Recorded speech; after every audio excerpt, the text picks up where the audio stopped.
Guys, I repainted my Hauntress last October.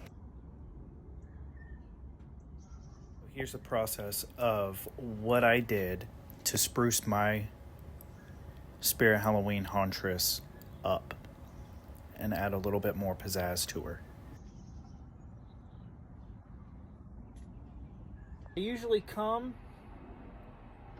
sold black and gray. I don't like it. It's boring. There's no pizzazz. There's no pizzazz to it. They're not neon colors and they're not fluorescent to where I can mix match in different lighting. There's no pizzazz. So what I've done is added some green and turquoise to the mix of her wardrobe, and I'm making her to where she's got some pizzazz to gore. So what I'm gonna do is I've got some pizzazz to rubber cement that I paid $6 for at Hobby Lobby, and I'm going to use this to my advantage and make it to where she's a little bit more, there's no pizzazz to fleshy.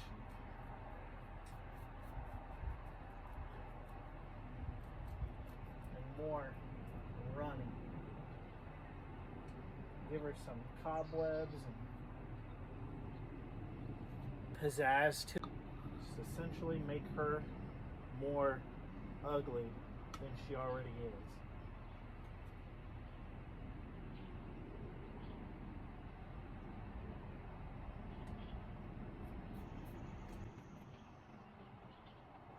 I don't know how this will work out. I've never seen anybody do this effect before, but I'm certainly not against trying it myself. There's no pizzazz to. So as I'm laying down this rubber cement, I really quickly realized that things just aren't working out the way that I had imagined. So shortly after, midway through, my phone got overheated and I decided to add some layers of hot glue. That way it looks like chunky flesh that she had been chowing on. And let me tell you, this effect looks really effective and really cool, especially for a Spirit Halloween animatronic that I only paid like $200 for. It's really cool.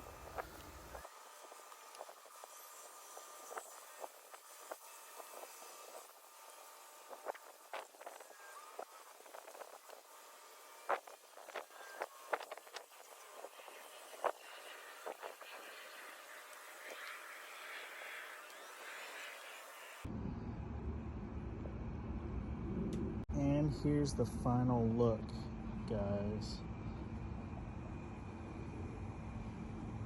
Added that nice cool drip off of her hands like she was feeding. Made it look nasty up in the collar like it's dripping blood all down her. Same with on her arms, right here, on her hands, to the mouth area, down. Looks like she just had a field day.